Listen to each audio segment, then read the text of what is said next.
عايزين ناكل حاجة حلوة وسهلة وبسيطة. طبعًا كلنا عارفين إن إحنا في موسم قمر الدين. طب أنا ما عنديش قمر الدين، مش هاكل حاجة حلوة؟ لأ، هناكل حاجة حلوة بمكون بسيط خالص، خالص وأرخص من قمر الدين، ولو عملتوه مرة هيعجبكم جدًا. أنا عملته النهارده من عصير قمر الدين. أيوه، الأكياس الصغيرة، الكيس ب10 جنيه هيعمل لِك كمية حلوة خالص. شايفين؟ نتيجته ناجحة جدًا وطعمه قمر الدين بجد، حلو خالص.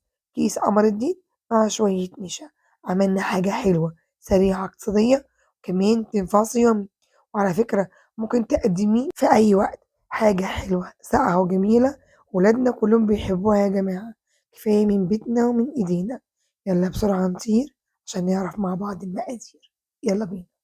وزي ما قُلت لكم أول الفيديو أنا ما استخدمتش النهارده قمر الدين، أنا استخدمت عصير قمر الدين، وكتير أوي في السوق أنواع كتيرة، في كيس ب10 في كيس ب15.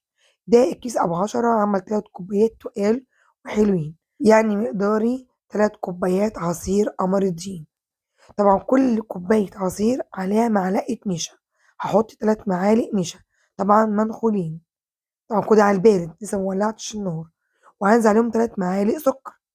هنا السكر حسب التحلية، هو طبيعي العصير بتاع القمردين محلي، بس طلع معايا مضبوط جدًا، جدًا. خدي مني الطريقة مضبوطة والمقادير مضبوطة عشان تاخدي النتيجة اللي شُفتيها معايا أول الفيديو.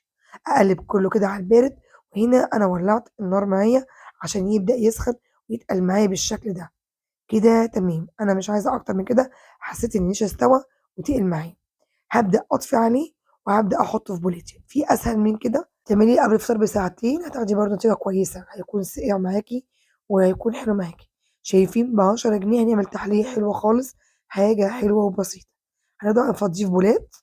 شايفين اديني كمية حلوة، اداني حوالي 6 بولات صغيرين، كمية مش وحشة. أنتِ لو في نُص الليل وطلبوا منِك حاجة حلوة ولادِك، هتقومي تعمليه بسرعة بقى جميل جدًا. على فكرة ممكن تاكل السخن عادي لو في الشتا، بس هو بيبقى ألذ ما يكون ساقع، حلو سريع ساقع. تمام كده؟ طبعًا عمري ما هادخّله التلاجة وهو سخن كده، لازم يبرد معايا وأدخّله وهو بارد. بس هابدأ أجنّش الوش كده بشوية جوز الهند، أسيبه سادة، زبيب، سوداني، اللي موجود عندِك. كده يبرد معايا وأدخّله التلاجة لمدة ساعتين، ولمّا يبدأ يبرد معايا هاوريكم النتيجة شكلها إيه في الآخر. بجد يستاهل التجربة. انتظروا بقى النتيجة. وبعد بالضبط ساعتين في التلاجة ده شكله، وهدي خالص وعمل طبقة كده بُصّوا على الوش. بُصّوا ما يتكبّش من البولة، عمّالة أقلبه ماسك في البولة جميل جدًا. بُصّوا يا جماعة خطير، وريحته قمر الدين، يعني ما حطيناش فيه أي روائح ولا مَيّة ورد ولا فانيليا، لأ ريحته منه فيه، خطير بجد حلو أوي. بُصّوا مجلجل إزاي، ولادنا بيحبوا الحاجات دي على فكرة. جميل ويستاهل التجربة. جرّبوه بجد بأمانة، اقتصادي جدًا وينفع صيامي، حلو سريع وسهل ومكوناته بسيطة ومش مكلفة. بألف هنا، وأتمنى الفيديو يكون النهارده عجبكم.